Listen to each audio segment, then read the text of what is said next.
नमस्कार, आपका स्वागत है फटाफट खबरों में। आज हम लेकर आए हैं हिमाचल प्रदेश के हर छोटे बड़े शहर की सबसे तेज और ताजा खबरें। तो चैनल को सब्सक्राइब कीजिए और वीडियो कहां से देख रहे हैं कमेंट बॉक्स में हमें जरूर बताइए।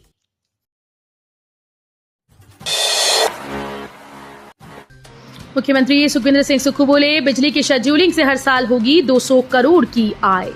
हिमाचल प्रदेश को विद्युत की शेड्यूलिंग और बेहतर लेखा प्रबंधन से प्रतिवर्ष लगभग 200 करोड़ रुपए की आय होगी।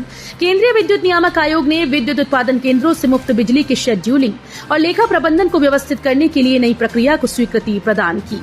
ये प्रक्रिया 9 अगस्त से लागू हो जाएगी। मुख्यमंत्री सुखविंदर सिंह सुक्खू ने रविवार को जारी बयान में कहा कि नई प्रक्रिया के लागू होने के बाद प्रदेश को सेक्टर की विद्युत परियोजनाओं से अपनी आधिकारिक मुफ्त बिजली के हिस्से को सीधे उत्पादन केंद्र से बस बार आधार पर बेचने का अधिकार प्राप्त होगा, जिससे विद्युत की सटीक शेड्यूलिंग और लेखांकन हो पाएगा। बीआरओ के जवानों का हौसला बढ़ाने के लिए लेह तक दौड़ेंगे 65 साल के अजवानी। विपरीत परिस्थितियों में सरहद की सड़कों को बनाने और यातायात चालू रखने में अहम भूमिका निभाने वाले सीमा सड़क संगठन के जवानों का हौसला बढ़ाने के लिए 65 वर्ष के बुजुर्ग ने बीड़ा उठाया। मुंबई के कुमार अजवानी मनाली से लेह तक दौड़कर जवानों का हौसला बढ़ाएंगे। रविवार को मनाली में स्थित सीमा सड़क संगठन 38 बीआरटीएफ के मुख्यालय से उन्होंने अपनी दौड़ शुरू की। बीआरओ के कमांडर कर्नल गौरव बंगारी ने हरी झंडी दिखाकर रवाना किया। उन्होंने कहा कि कुमार अजवानी और उनकी सहयोगी टीम का बीआरओ लेह तक सहयोग करेगी। श्रीखंड महादेव यात्रा के दौरान फंसे 250 श्रद्धालुओं को प्रशासन ने किया रेस्क्यू। श्रीखंड महादेव यात्रा में करीब 250 श्रद्धालु बादल फटने के दौरान रास्ते में फंस गए, जिन्हें प्रशासन ने सुरक्षित रेस्क्यू कर लिया। जाओ गांव के पास श्रद्धालुओं के वाहन सड़क क्षतिग्रस्त होने से फंसे हुए हैं, जिससे श्रद्धालु जाओ गांव में होमस्टे होटल में रुके हुए हैं। श्रद्धालु सड़क कनेक्टिविटी बहाल होने का इंतजार कर रहे हैं। एडीएम कुल्लू अश्विनी कुमार ने कहा कि श्रीखंड महादेव यात्रा में गए करीब 250 श्रद्धालु वापस जाओ गांव लौट आए हैं। उन्होंने कहा कि बागीपुल में 7 लोगों में से एक व्यक्ति का शव मिला, बाकी लोगों को ढूंढा जा रहा है।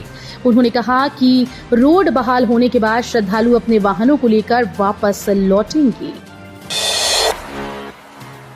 कर्मचारियों के अब मजे, राज्य सरकार ने सीलिंग हटाई, एकमुश्त होगा भुगतान।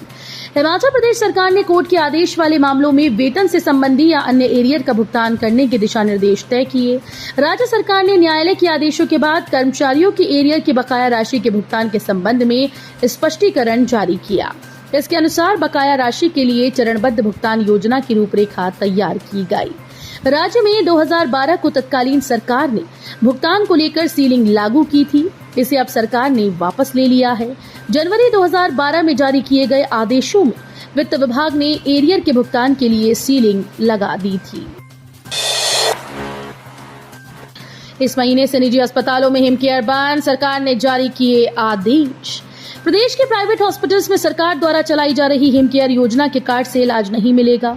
पिछली कैबिनेट बैठक में इसका निर्णय लिया गया था, जिस पर चिकित्सा शिक्षा और रिसर्च विभाग ने अधिसूचना जारी कर दी। 1 सितंबर से उन सभी प्राइवेट हॉस्पिटल्स जिनमें लोगों को हिमकेयर कार्ड से इलाज की सुविधा मिल रही थी, वो बंद होगी। इसके साथ सरकारी सेवारत कर्मचारियों व सेवानिवृत्त कर्मचारियों को तुरंत प्रभाव से हिमकेयर का लाभ बंद कर दिया गया है, जो योजना से बाहर हो जाएंगे। इस मामले को लेकर स्वास्थ्य मंत्री डॉक्टर कर्नल धनीराम शांडिल ने कहा कि सरकार सभी सरकारी अस्पतालों में इलाज की बेहतरीन सुविधा दे रही है, लिहाजा प्राइवेट हॉस्पिटल्स में इस तरह की सुविधा देने की कोई जरूरत नहीं है। घबराए नहीं, पंडोर डैम के 5 गेट हुए फंक्शनल, अब पावर जनरेशन पर फोकस। पंडोर डैम के सभी 5 गेट फंक्शनल हो गए और अब प्रबंधन द्वारा पावर जनरेशन पर फोकस किया जा रहा है। बता दें कि भारी मात्रा में सिल्ट आने के कारण पंडोर डैम के 2 गेट जाम हो गए थे, जिन्हें खोल पाना संभव नहीं हो रहा था। ऐसे में चंडीगढ़ से बीबीएमबी के चेयरमैन टेक्निकल टीम के साथ मौके पर पहुंचे और इन्हें खोलने का कार्य शुरू हुआ। शिमला और नूरपुर पुलिस जिलों को मिली 25 high visibility patrolling bike, CM ने दिखाई हरी झंडी। मुख्यमंत्री ठाकुर सुखविंदर सिंह सुक्खू ने चौड़ा मैदान शिमला से शिमला और नूरपुर जिलों के लिए 25 हाई विजिबिलिटी पेट्रोलिंग मोटरसाइकिल को हरी झंडी दिखाकर रवाना किया। इन वाहनों का मुख्य उद्देश्य यातायात का सुचारू संचालन और सड़क सुरक्षा में सुधार करना है।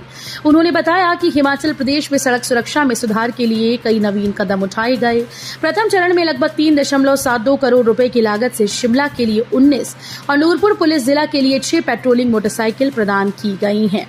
विभिन्न उपकरण भी उपलब्ध करवाए गए हैं, जिसमें 30 handheld speed gun, 10 body worn कैमरे, 18 एल्को सेंसर, 30 वाहन संचालित गति संकेतक, 80 विस्तार योग्य अवरोध, 225 reflective jacket, 115 rechargeable baton, 200 traffic cone, 70 interlocking plastic barricade और 30 सर्च लाइट शामिल हैं। पालमपुर की बेटी डॉक्टर श्वेता सूद ने रोशन किया प्रदेश का नाम, पुणे में मिला ये प्रतिष्ठित अवार्ड। हिमाचल प्रदेश के जिला कांगड़ा के अंतर्गत आते उपमंडल पालमपुर की डॉक्टर श्वेता सूद को उनके अतुलनीय योगदान के लिए इंडिया इंटरनेशनल पोल्ट्री एक्सपो 2024 में best influential female veterinarian award 2024 से सम्मानित किया गया। ये पुरस्कार उन्हें पुणे में आयोजित एक्सपो के समापन समारोह के दौरान प्रदान किया गया। डॉक्टर श्वेता सूद को यह सम्मान पशु विज्ञान में उनके उत्कृष्ट शोध और अनुसंधान के लिए मिला, जिसमें उन्होंने पशुओं के बेहतर पोषण, पशु फीड की गुणवत्ता और पशुओं के स्वास्थ्य से जुड़े विभिन्न मुद्दों पर महत्वपूर्ण काम किया। 3 फेज में होगा कांगड़ा एयरपोर्ट को भू अधिग्रहण। हिमाचल की सबसे बड़ी एवं महत्वाकांक्षी परियोजना कांगड़ा एयरपोर्ट के विस्तारीकरण की प्रक्रिया की रफ्तार बढ़ने लगी। प्रभावितों को तुरंत परेशान न होना पड़े, इसके लिए भू अधिग्रहण काम 3 फेज में होगा। पहले चरण में गगल बाजार से पीछे मांझी पुल तक भू अधिग्रहण की प्रक्रिया चलेगी। प्रदेश सरकार की ओर से 980 करोड़ की सैंक्शन के बाद सेक्शन 19(2) की डिक्लेरेशन होते ही मुआवजा राशि जारी करने की प्रक्रिया को तेज कर दिया जाएगा। बाइक स्कूटी पर जा रहे बच्चों को भी पहनना होगा हेलमेट। जानिए क्या है उम्र सीमा। पुलिस से बचने के लिए रखें आयु प्रमाण पत्र। यदि आप बच्चे को स्कूटी या बाइक से कहीं लेकर जा रहे हैं तो स्वयं के साथ बच्चे को भी हेलमेट पहनाना होगा। दोपहिया वाहन पर बैठने पर 4 वर्ष से अधिक आयु के बच्चों के लिए भी हेलमेट पहनना अनिवार्य कर दिया गया है। प्रदेश सरकार की ओर से इस संबंध में अधिसूचना जारी कर दी गई। हालांकि इस नियम का प्रावधान केंद्रीय मोटर वाहन नियमों में पहले से है। स्कॉलरशिप के लिए 31 तक एनएसपी पर करें आवेदन। नेशनल मीनस का मेरिट स्कॉलरशिप के लिए विद्यार्थी नेशनल स्कॉलरशिप पोर्टल के लिए 31 अगस्त तक आवेदन कर सकते हैं। इस संबंध में विभाग ने सभी शिक्षण संस्थानों को पात्र विद्यार्थियों को अवगत करवाने को कहा। केंद्र सरकार ने योजना के तहत नए और नवीनीकरण आवेदन जमा करने की अंतिम तिथि 31 अगस्त तय कर दी। हालांकि भारत सरकार के रिकॉर्ड के अनुसार 1 अगस्त तक हिमाचल प्रदेश से 832 नए और 2294 आवेदन नवीकरण के लिए मिले हैं। नेशनल किक बॉक्सिंग में गोल्ड मेडल प्राप्त करने पर सम्मानित किए अखिल ठाकुर। किक बॉक्सिंग में लंबे समय से शानदार प्रदर्शन कर रहे बिलासपुर जिले के देलक निवासी अखिल ठाकुर को रविवार को सदर के विधायक त्रिलोक जम्वाल ने शॉल व टोपी पहनाकर सम्मानित किया। भाजपा जिला कार्यालय में एक सादे समारोह में गोवा में नेशनल किक बॉक्सिंग चैंपियनशिप में 2 गोल्ड मेडल जीतने पर उन्हें बधाई व शुभकामनाएं दी।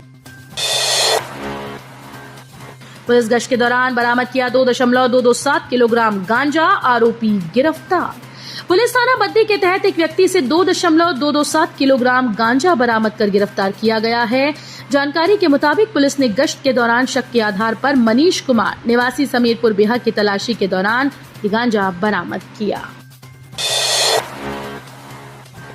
जल्दी पहुंचने को ली लिफ्ट और हो गया दर्दनाक हादसा, अस्पताल में तोड़ा दम। थाना क्षेत्र नादौन के अंतर्गत कस्बा बड़ा के बाजार में स्कूटी से उतरते हुए गिरने से घायल वृद्ध की मौत हो गई। मृतक की पहचान मोतीराम 70 वर्ष पुत्र शंकर दास गांव दोबड़ खुर्द डांगघर बड़ा तहसील नादौन के तौर पर हुई।